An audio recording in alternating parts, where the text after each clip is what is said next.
नमस्ते दोस्तों, मैं हूँ राहुल। आप सबका स्वागत है WRLTV1 होम यूट्यूब चैनल पे। अगर आपने मेरा चैनल अभी तक सब्सक्राइब नहीं किया है, आप तक मेरा वीडियो अगर पहुँच गया है तो इसे सब्सक्राइब ज़रूर करें, ताकि इन फ्यूचर आपको मेरे पूरे वीडियोस का नोटिफिकेशन आए और आपसे कोई कुछ चीज़ें मिस ना हो जाए। तो अगर आपको मेरे वीडियो अच्छे लगते हैं, आपको लगता है इससे आपको कुछ सीखने को मिला है, आपकी ज़िंदगी में कुछ परिवर्तन हुआ है, तो इसे सब्सक्राइब ज़रूर करें और मुझे कमेंट्स में बताएं आपको कौन से सब्जेक्ट पे वीडियो चाहिए, ताकि मैं उसका एनालिसिस करके, स्टडीज़ करके आपके लिए बनाऊँ एक बेहतरीन वीडियो। तो दोस्तों, आज का सब्जेक्ट चुना है हाउ टू बिकम कॉम्प्रहेंसिव। तो अभी आप सोच रहे होंगे कि अभी ये कॉम्प्रहेंसिव क्या है।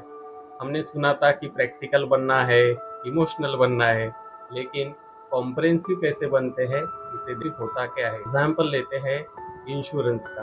अगर आपका कोई कार का इंश्योरेंस लेते हो, बाइक का इंश्योरेंस लेते हो, तो इंश्योरेंस वाले पूछते हैं हमें आपको कॉम्प्रहेंसिव लेना है या फिर थर्ड पार्टी लेना है। जैसे कि थर्ड पार्टी में कवर होगा आपका, अगर कोई थर्ड पार्टी इंसिडेंट हो जाता है, किसी को कुछ हो जाता है, तो इंश्योरेंस कंपनी आपको पेमेंट करेगी। लेकिन कॉम्प्रहेंसिव ऐसा इंश्योरेंस होता है जो दोनों चीज़ें कवर करता है, जैसे कि थर्ड पार्टी को हुआ हुआ नुकसान और अपने आप को, अपने बाइक को जो नुकसान होगा उसका भी उसमें खर्चा पूरा किया जाएगा।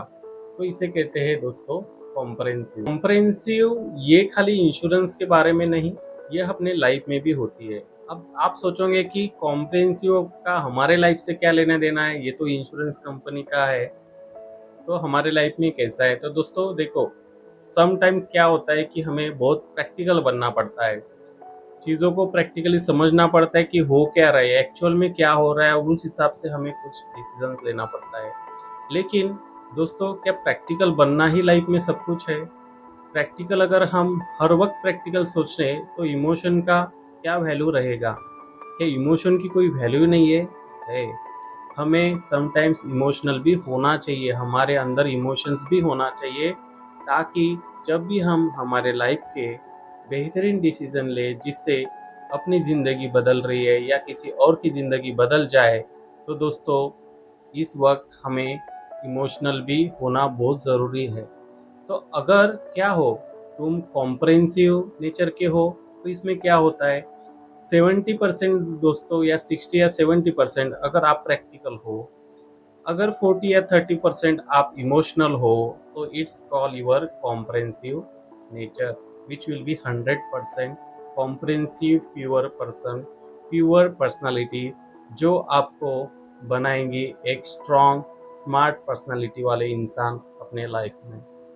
तो दोस्तों, अभी प्रैक्टिकल किसको होना चाहिए, अब उसका क्या परसेंटेज होता है प्रैक्टिकल होना। तो दोस्तों, कुछ ऐसे पेशे हैं, ऐसे प्रोफेशन है जहाँ पे प्रैक्टिकल होना बहुत ज़रूरी है। अगर ये लोग प्रैक्टिकल नहीं रहे, तो इनका प्रोफेशन प्रोफेशन नहीं कहलाएगा और ये लोग इमोशन में बह के डिसीजन ले लेंगे। तो दोस्तों, ये प्रोफेशन है एक डॉक्टर, एक वकील या फिर पुलिस ऑफिसर। तो दोस्तों, ये जो प्रोफेशन है, इन लोगों को 95 अबो प्रैक्टिकल ही रहना है। अब प्रैक्टिकल क्यों, कि ये जब प्रोफेशन में काम करेंगे, अगर इनका इमोशन वहाँ पे बाहर आ जाए, तो इनका परफॉर्मेंस बेहतर नहीं होगा या किसी की ज़िंदगी से खिलवाड़ हो सकती है। तो इन्हें प्रैक्टिकल चीज़ों पे ध्यान देना और प्रैक्टिकल बन के काम करना बहुत ज़रूरी है। सोचो दोस्तों, अगर डॉक्टर इमोशनल हो, क्या वो ऑपरेशन कर पाएगा? नहीं, वो ऑपरेशन नहीं कर पाएगा, उसे डर लगेगा किसी को होने का, कुछ चीज़ें हो जाने की। यही चीज़ अगर दोस्तों वकील, एडवोकेट अगर इमोशनल हो जाए, तो वो प्रैक्टिकली चीज़ों को एनालिसिस नहीं कर पाएगा और सही तरीके से अपनी केस आगे नहीं रख पाएगा, और उसमें पॉसिबिलिटी कम होगी कि वो केस जीत जाए। इसी तरह से पुलिस ऑफिसर अगर है, तो इन्हें भी बहुत प्रैक्टिकल होना बहुत ज़रूरी है। जो घटनाएं हो चुकी है उसके तय तक जाना है, उसको प्रैक्टिकली सोचना है, एनालिसिस करना है, उसके बाद ही डिसीजन लेके कुछ चीज़ें करना है। लेकिन दोस्तों, क्या हो, जब आप पर्सनल लाइफ में हो, तो यहाँ पे क्या आपको प्रैक्टिकल होना बहुत ज़रूरी है। अगर आप बहुत प्रैक्टिकल हो, क्या ये किसी को तकलीफ दे सकती है? हाँ दोस्तों, अगर आप बहुत ही प्रैक्टिकल हो, तो आप में इमोशन ना हो, तो आप सोशल नहीं होगे। आप लोगों को नहीं समझ पाओगे, किसी की भावनाएँ नहीं समझ पाओगे, किसी का दुःख नहीं समझ पाओगे। इसलिए दोस्तों आपको कॉम्प्रिहेंसिव होना बहुत ज़रूरी है। अगर हमारे लाइफ में कोई घटनाएँ हो जाती है, हमारे रिश्तेदारों के लाइफ में कुछ घटनाएँ हो जाती है, दोस्तों के लाइफ में कुछ घटनाएँ हो जाती है, तब हमें उन्हें हमारी सहायता की ज़रूरत है, तो हमें तो दोस्तों प्रैक्टिकल के साथ-साथ इमोशनल इसलिए होना है कि अपने आस-पास जो चीज़ें हो रही है या फिर वो एक जीव है, एक इंसान है, ये वनस्पति ही ले लो या कुछ भी हो, अगर हमारे अंदर इमोशंस है तो हम उन्हें प्यार कर सकते हैं, उन्हें प्यार दे सकते हैं, उन्हें समझ सकते हैं। किसी को समझना, किसी की भावनाओं को समझने के लिए हमारे अंदर इमोशंस होना बहुत ज़रूरी है। अगर इमोशन लेस हम लोग हैं तो ये ज़िंदगी जीने में कोई अर्थ नहीं है। हमें तो अभी हमें यही करना है दोस्तों, हमें कॉम्प्रिहेंसिव बनना है, आपको 60% प्रैक्टिकल होना ज़रूरी है, 40% या 30% आपको इमोशन भी होना, आप में इमोशन भी होना बहुत ज़रूरी है। तो दोस्तों कॉम्प्रिहेंसिव बने, अपने लाइफ में प्रैक्टिकल भी बने और इमोशनल भी बने।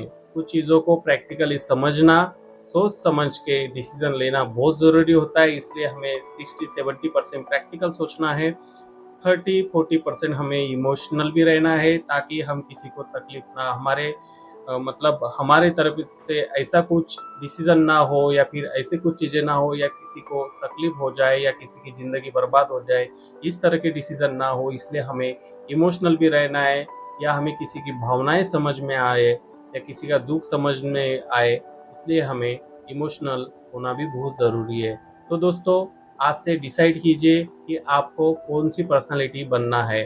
आपको कॉम्प्रिहेंसिव बनना है या फिर आपको प्रैक्टिकल बनना है या फिर आपको इमोशनल बनना है। तो दोस्तों मेरे हिसाब से सब लोगों ने अपने लाइफ में कॉम्प्रिहेंसिव होना चाहिए, प्रैक्टिकल चीज़ों को भी समझना चाहिए, क्या हो रहा है इसके बेस पे अपने डिसीजंस ले। तो दोस्तों मुझे कमेंट्स करके ज़रूर बताएं कि आप इस वीडियो से कुछ आपको मिला, कुछ सीखने को मिला या फिर इससे आपको कुछ मदद हुई, तो ज़रूर मुझे कमेंट्स करके बताएं। और आप कौन से नेचर के हो, आप प्रैक्टिकल ज़्यादा सोचते हो या फिर आप बहुत इमोशनल हो, तो ये मुझे कमेंट्स करके ज़रूर बताएं। मेरे आने वाले वीडियो और भी बेहतरीन सब्जेक्ट को लेके होने वाले हैं, तो ये वीडियोस आपसे मिस ना हो जाए, तो इसे लाइक सब्सक्राइब ज़रूर कीजिए और बने रहिए WRL TV 1 हो इस चैनल पे। Thank you for watching. Thank you.